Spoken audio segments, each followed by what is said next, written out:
कोई दिशा नहीं पर समझ की सुंदर काया है। Born to be remembered, born to be remembered, born to be remembered, born to be remembered।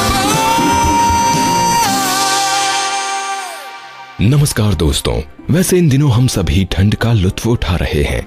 वैसे कितनी अजीब बात है ना कि इंसान के हौसले के आगे ऐसे मौसमों का कभी कोई फर्क नहीं पड़ता। एक बार इंसान ने जो सोच लिया फिर उसे पूरा करना ही उनकी जिंदगी का लक्ष्य होता है। वैसे हमें भी अपने आप को ऐसा बनाने की कोशिश करनी चाहिए, क्योंकि मंजिलें हमेशा उन्हीं को मिलती हैं जिनके हौसलों में उड़ान होती है। तो चलिए आज बॉर्न टू बी रिमेम्बर्ड की शुरुआत करते हैं इसी उड़ान से जुड़ी एक बेहद ही खास घटना के साथ। दोस्तों, आपने राइट ब्रदर्स का नाम तो सुना ही होगा, और जब नाम सुना है तो उनके कारनामे भी जानते ही होंगे। दरअसल आज ही के दिन वर्ष 1903 ही वो ऐतिहासिक तारीख है जब पहली बार किसी मशीन ने एक आदमी सहित खुद से उड़ान भरी थी।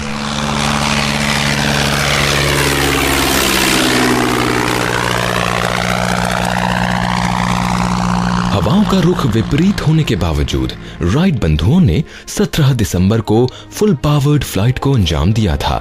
ये एक सफल फ्लाइट थी जिसकी लैंडिंग भी इसके टेक ऑफ वाले पॉइंट से काफी ऊंचाई पर की गई थी। इसके अलावा आज ही के दिन उत्तरी कैलिफोर्निया के समुद्री तट से 3 और उड़ानें भी भरी गई थीं। पहली उड़ान ऑरविल राइट ने पूरी की थी। इस दौरान इन्होंने 12 सेकंड्स में 120 फीट की दूरी तय की थी, जबकि उनके भाई विल्बर राइट ने 49 सेकंड में 852 फीट की रिकॉर्ड दूरी तय की थी। I made all the different parts in the motor. I even made the crankshaft. So I made it out of a solid block of steel, about 32 inches long, 6 inches wide, and 1 5/8 thick. The motor itself, from the time I started till I had it ready for test, was 6 weeks. 50 years ago, I can remember as though it was yesterday almost. इस flight की खास बात यह है कि इसे कड़ी मेहनत के बाद अंजाम दिया गया था। राइट ब्रदर्स ने इसके लिए वर्ष 1896 से अपनी साइकिल की दुकान पर प्रयोग करने शुरू किए थे। उन्होंने किटी हॉक बीच को इसलिए चुना क्योंकि यहाँ हवाओं का रुख अमूमन स्थिर रहता था। वर्ष 1902 में उन्होंने इसी बीच पर अपने ग्लाइडर की 700 से अधिक उड़ानें सफलतापूर्वक पूरी की थी।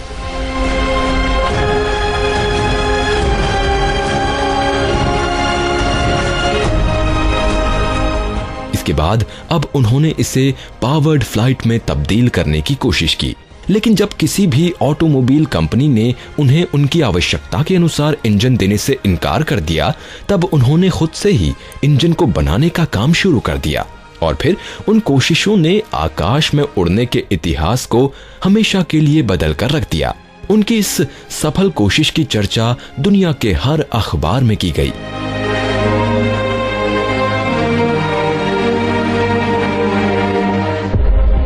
और इस तरह विश्व में शुरुआत हुई नियंत्रित सेल्फ सस्टेन्ड पावर फ्लाइट्स की, जिसने आज मीलों की दूरी को बहुत ही कम कर दिया है।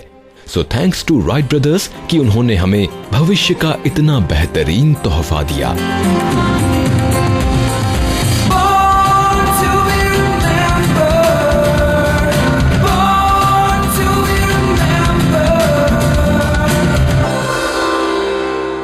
दोस्तों, शहादत हमेशा वीरों को मिलती है और ये बात तो हम सभी जानते हैं, लेकिन अगर बात भारतीय सैनिकों की हो तो ये पल हमारे लिए और भी गौरवपूर्ण बन जाता है। फिर उसकी मिसाल किसी के लिए भी दी जाती हो आज ही के दिन वर्ष 1924 में राजस्थान के करौली जिले के एक गुज्जर परिवार में जन्मे कमल राम साहस की ऐसी ही प्रतिमूर्तियों में से हैं, जिन्होंने बेखौफ होकर अपना फर्ज अदा किया और विक्टोरिया क्रॉस जैसा विश्व स्तरीय सम्मान प्राप्त करने वाले सबसे कम उम्र के भारतीय होने का खिताब भी हासिल किया। किसी भारतीय को मात्र 19 महीनों की सर्विस के दौरान इस तरह ब्रिटिश सेना के सर्वोच्च वीरता पुरस्कार से सम्मानित किया जाना देश के इतिहास में अमर घटना के रूप में याद किया जाएगा। कमल राम जब 19 साल के थे तभी ये 8वीं पंजाब रेजिमेंट की 3री बटालियन में बतौर भारतीय सैनिक शामिल हुए थे।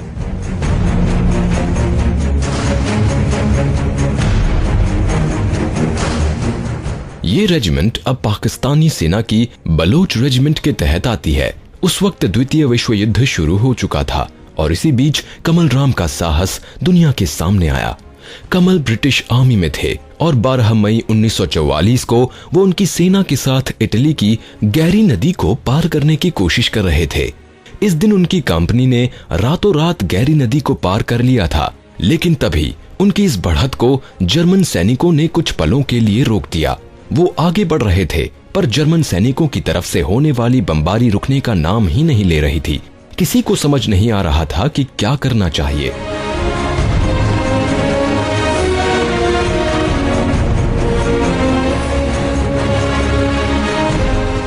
कंपनी के कमांडर ने एक वॉलंटियर को बुलाया और जर्मन मशीन गन पोस्ट को शांत करने के लिए कहा। ये वॉलंटियर कोई और नहीं बल्कि कमल राम थे।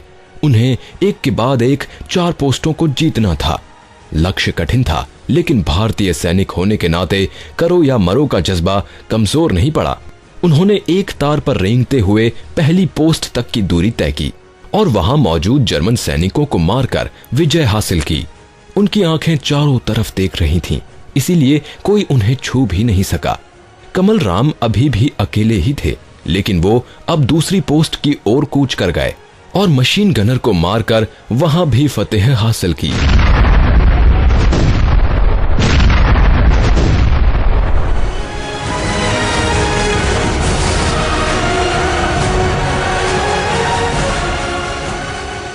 यहां पर कमल राम ने ग्रेनेड का इस्तेमाल करके दुश्मनों के जज्बे को कमजोर कर दिया था। तीसरी पोस्ट पर बढ़ते वक्त एक हवलदार ने उन्हें ज्वाइन किया और दोनों फिर से अपने लक्ष्य की ओर बढ़ चले। अब तक ब्रिटिश कंपनी ने 2 पोस्टों पर अपना कब्जा कर लिया था और कमल राम के साहस के आगे भी उन्हें जीत ही मिली। दुश्मनों की सेना को अपने हौसले से कमजोर बनाते हुए कमल राम की गोलियों ने बहुत से सैनिकों को मारा।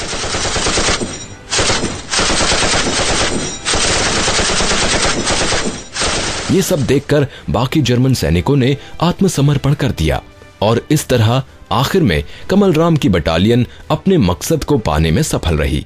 2 German machine gun posts single-handed and went on to help in taking a third. Now he is just a mass of nerves worrying about his turnout for the parade. The Subedar Major lends a hand, and for once he can't find a single fault.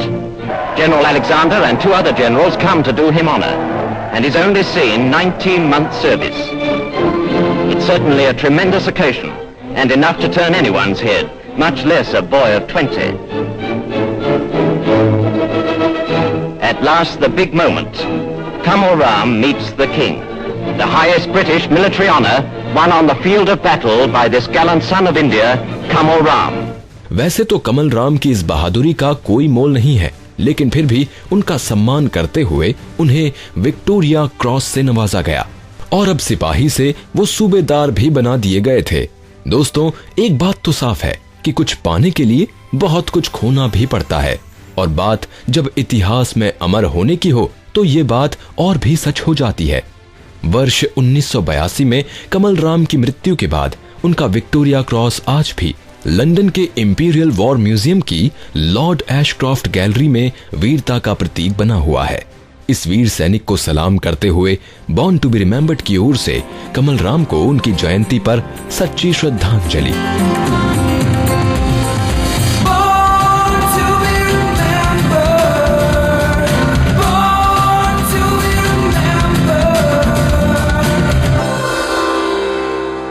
दोस्तों, क्या आपने कभी ये सोचा है कि विज्ञान ने हमें कितना आगे पहुंचा दिया है?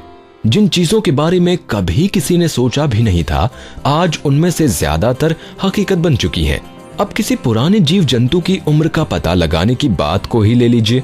पुराने जीवाश्मों की आयु का पता लगाने के लिए आज दुनिया भर में जिस तकनीक का इस्तेमाल किया जा रहा है उसे रेडियो कार्बन डेटिंग के नाम से जाना जाता है, और इस तरीके को इजाद करने का श्रेय दिया जाता है 20वीं सदी के मशहूर वैज्ञानिक विलियर्ड फ्रैंक लिबी को। लिबी का जन्म आज ही के दिन वर्ष 1908 में कोलोराडो की ग्रीन वैली में हुआ था। वर्ष 1927 में उन्होंने कैलिफोर्निया विश्वविद्यालय में दाखिला लिया और वर्ष 1933 में इन्हें यहीं से केमिस्ट्री विभाग में बतौर इंस्ट्रक्टर नियुक्त किया गया। अगले 8 सालों तक लिबी ने यहाँ एक सहायक प्रोफेसर के तौर पर काम किया और उसके बाद इन्हें एसोसिएट प्रोफेसर बना दिया गया।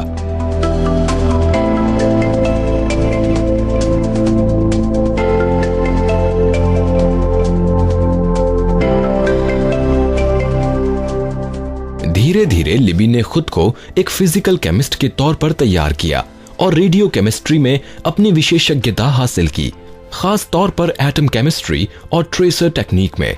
जिस वक्त 1941 में लिबी को गुगनहाइम मेमोरियल फाउंडेशन फेलोशिप से सम्मानित किया गया, उसी वक्त द्वितीय विश्व युद्ध शुरू हो गया।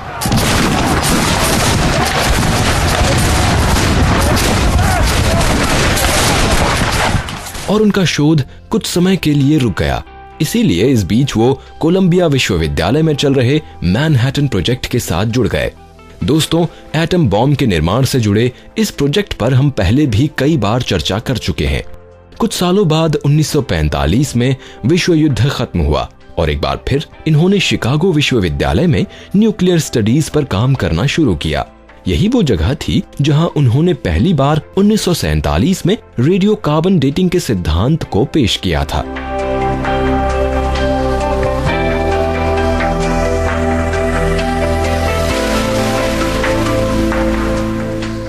इसे कार्बन 14 डेटिंग के नाम से भी पहचाना जाता है। इस सिद्धांत के तहत माना जाता है कि अमूमन हर सजीव में कार्बन 14 की मौजूदगी पाई जाती है। ये कार्बन का ही एक आइसोटोप होता है और नष्ट होने के बाद जीवों में मौजूद कार्बन 14 एक निश्चित दर से कम होता रहता है। जब कभी भी हमें किसी मृत जीव अथवा जीवाश्म की उम्र का पता लगाना होता है तो हम उस वक्त उसमें मौजूद कार्बन 14 को ज्ञात करके प्राप्त आंकड़ों की तुलना वर्तमान में मौजूद कार्बन 14 से करते हैं और फिर दिए गए फॉर्मूलों यानी कि सूत्रों की मदद से उसकी उम्र का पता लगाते हैं।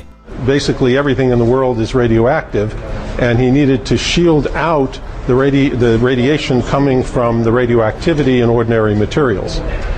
He was developing a very sensitive counter to count the radiation that comes from radioactive carbon in living things. And then gradually the carbon 14, this radioactive carbon, decays away over a period of thousands of years and provides a way to date when the organism lived and died. इसके पहले तक जो भी तरीके मौजूद थे उसमें गलतियों की संभावनाएं बहुत ज्यादा थीं। इसीलिए लिबी के इस प्रयास को सराहा गया। इन्हें रसायन विज्ञान के नोबेल पुरस्कार से भी नवाजा गया। लिबी द्वारा दिए गए इस सिद्धांत की मदद से विश्व की बहुत सी ऐतिहासिक धरोहरों, समुद्री जीवों और आइसमैन का पता लगाने में मदद मिली है। शिकागो विश्वविद्यालय ने अपने वार्षिक प्रकाशन के तहत लिबी की पुस्तक रेडियो कार्बन डेटिंग को वर्ष 1952 और 1955 में अलग अलग 2 अंकों में प्रकाशित किया।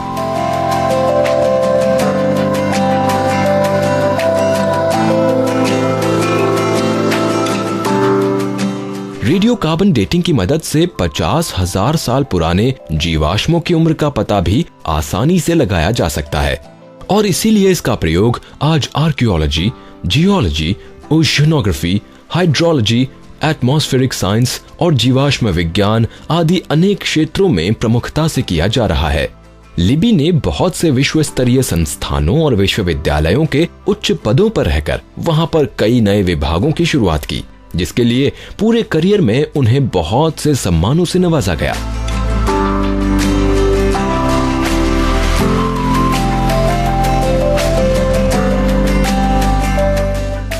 वर्ष 1956 American chemical society award for nuclear applications in chemistry, वर्ष 1959 में the Albert Einstein medal award और वर्ष 1961 में the day medal of the geological society of America जैसे कई पुरस्कारों से लिबी को सम्मानित किया गया।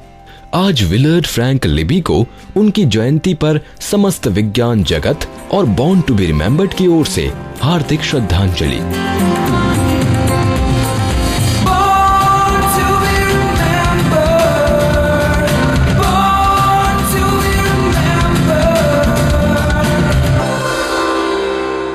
दोस्तों, अक्सर हम अपनी न्यायपालिका से खफा नजर आते हैं, पर कई बार ऐसा सही नहीं होता है।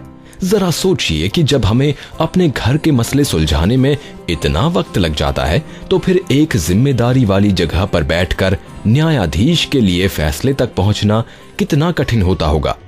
सही गलत, सच झूठ सभी को देखने और समझने के बावजूद कई बार उन्हें कठिन दौर से भी गुजरना पड़ता है। आज जिस शख्स के बारे में हम बात कर रहे हैं वो देश के पहले मुस्लिम मुख्य न्यायाधीश थे, और इससे भी ज्यादा कहें तो वो भारतवर्ष के पहले कार्यवाहक राष्ट्रपति थे। कार्यवाहक राष्ट्रपति वो होते हैं जिनका चुनाव संवैधानिक व्यवस्था से न होकर आवश्यकता के अनुसार तत्काल किया जाता है। ये मौका उन्हें एक बार नहीं बल्कि 2 बार मिला था। ये शख्स कोई और नहीं बल्कि हमारे देश के छठे उपराष्ट्रपति मोहम्मद हिदायतुल्लाह थे।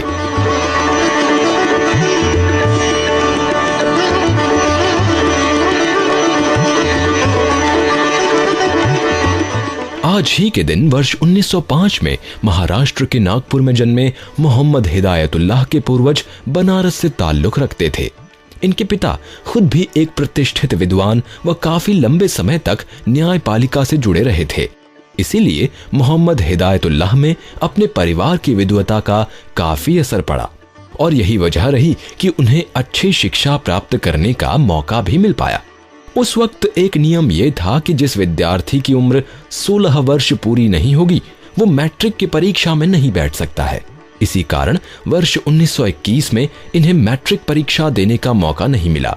वर्ष 1922 में इन्होंने ये परीक्षा उत्तीर्ण की और प्रथम आने के लिए इन्हें फिलिप्स स्कॉलरशिप भी मिली।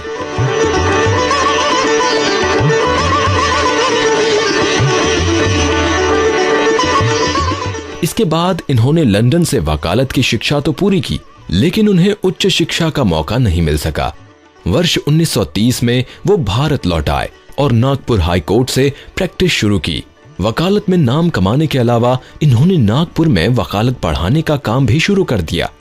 अपनी विद्वता और प्रसिद्धि के दम पर इन्हें नागपुर विश्वविद्यालय में कानून संकाय का डीन बना दिया गया। और पता है दोस्तों, भारत के पूर्व प्रधानमंत्री पीवी नरसिम्हा राव वहां उनके विद्यार्थी रहे थे। धीरे धीरे आगे बढ़ते मोहम्मद हिदायतुल्लाह को वर्ष 1946 में नागपुर हाई कोर्ट का परंपरागत जज नियुक्त किया गया। ये पहले ऐसे व्यक्ति थे जो सबसे कम उम्र के सरकारी वकील और एडवोकेट जनरल थे। वर्ष 1954 में ये सबसे कम उम्र के हाई कोर्ट मुख्य न्यायाधीश भी बने।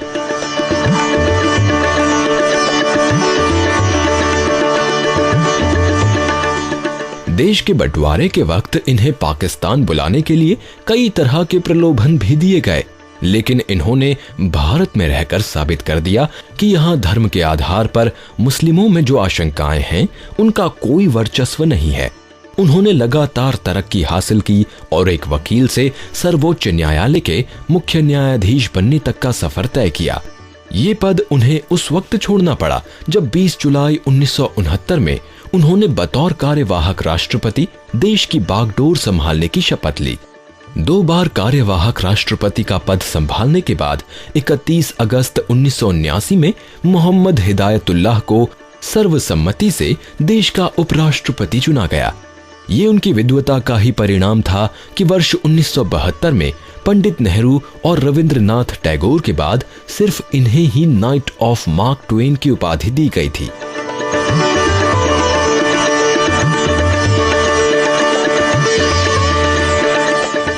ये सम्मान अमेरिका की इंटरनेशनल मार्क ट्वेन सोसाइटी द्वारा प्रदान किया जाता है।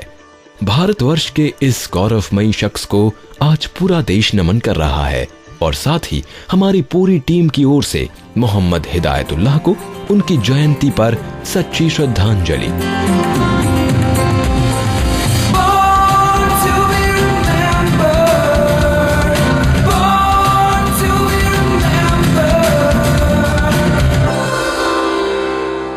रहीमन धागा प्रेम का मत तोड़ो छिटकाए, टूटे तो फिर ना मिले, मिले कांठ पड़ जाए।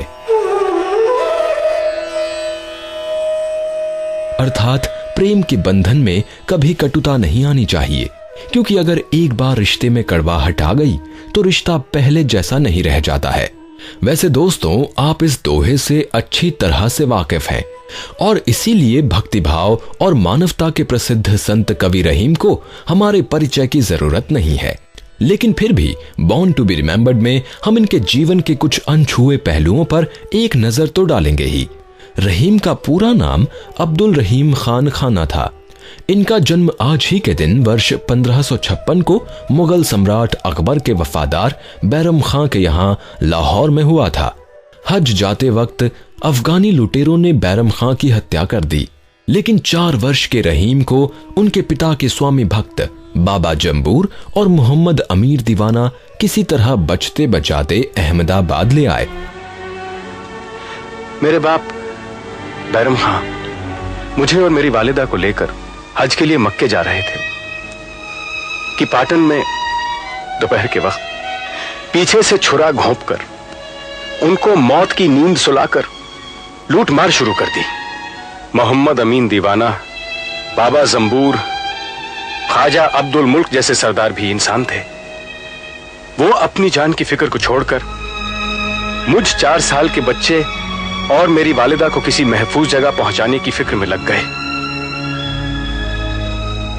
और एक इंसान वो था जिसने मेरी बाप की तरह परवरिश की। जमाना जिसे अकबर आजम के नाम से जानता है। जैसे ही अकबर को बैरम खां की हत्या की खबर मिली, उन्होंने रहीम को अपने पास वापस लाने के लिए अंगरक्षकों को भेज दिया और इस तरह सन 1962 में रहीम अपनी मां के साथ अकबर के दरबार में पहुंचे। रहीम की परवरिश और शिक्षा दीक्षा बिल्कुल शहजादों की तरह शुरू हुई। इस परवरिश का असर रहीम के व्यक्तित्व पर 12 साल की उम्र से ही दिखने लगा था। मुल्ला अमीन के सानिध्य में रहीम ने अरबी, फारसी व तुर्की भाषाओं के साथ साथ छंद रचना, कविता करना, गणित, तर्कशास्त्र और फारसी व्याकरण का ज्ञान प्राप्त किया। अकबर के दरबार में होने के कारण इन्हें संस्कृत सीखने का मौका भी मिला।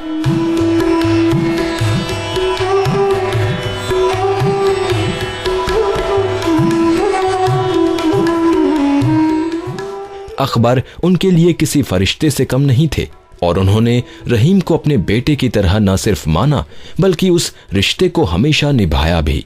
रहीम ने अकबर के साथ बहुत से युद्धों में भी उनका साथ दिया। अब तक रहीम प्रसिद्ध सेना नायकों के साथ ही प्रशिक्षण ले रहे थे, लेकिन सन 1580 में रहीम को पहला स्वतंत्र पद प्राप्त हुआ। इसके बाद सन 1583 में इन्हें शहजादे सलीम का शिक्षक नियुक्त कर दिया गया, लेकिन अभी भी युद्धों के प्रति नायक की जिम्मेवारियां खत्म नहीं हुई थीं।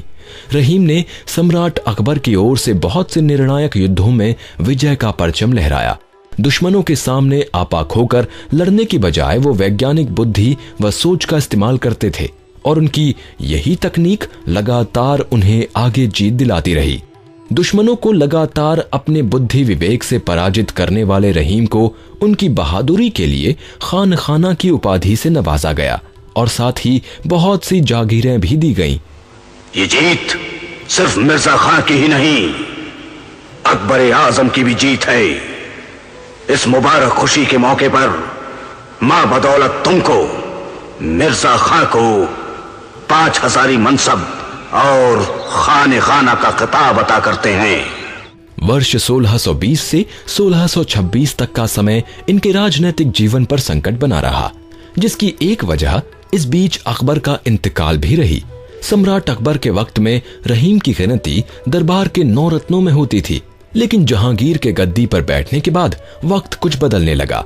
रहीम ने कई बार जहांगीर की नीतियों का विरोध किया, जिससे खफा होकर उन्हें कैद करवा लिया गया। साथ ही सभी उपाधियां और जागीर जब्त कर ली गई। लेकिन फिर कुछ समय बाद उन्हें मुक्त कर दिया गया।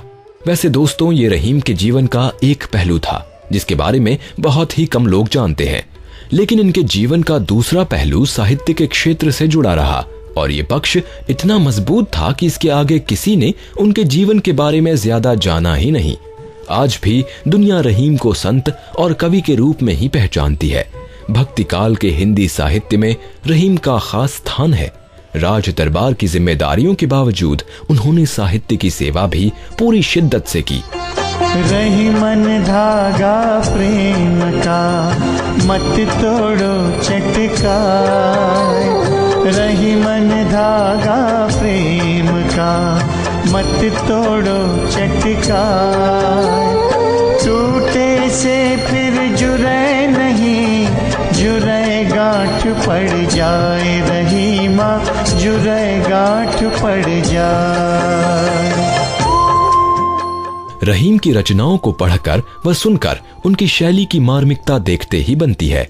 उन्होंने ब्रज भाषा, पूर्वी, अवधी और खड़ी बोली को अपने काव्य की भाषा बनाया और बड़ी संख्या में लोगों के दिलों में जगह बनाने में सफल रहे। रहीम के 300 खास दोहे रहीम दोहावली नाम से संग्रहित किए गए हैं।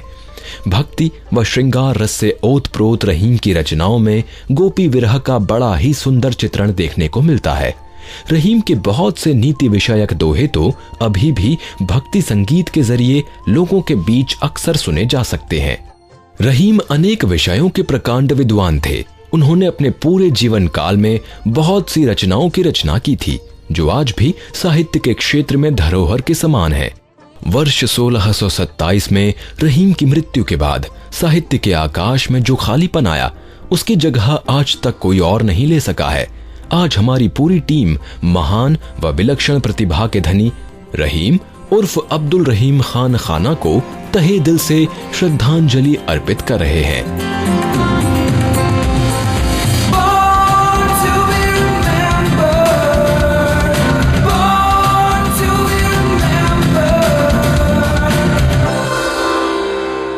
और श्रोताओं, आज के बॉर्न टू बी रिमेम्बर्ड में बस इतना ही। कल फिर से हाजिर होते हैं बॉर्न टू बी रिमेम्बर्ड के एक और एपिसोड के साथ। नमस्कार। मैं बनना चाहूं जैसा पर शायद सपनों में, मैं उड़ना चाहूं जैसा पर शायद सपनों में।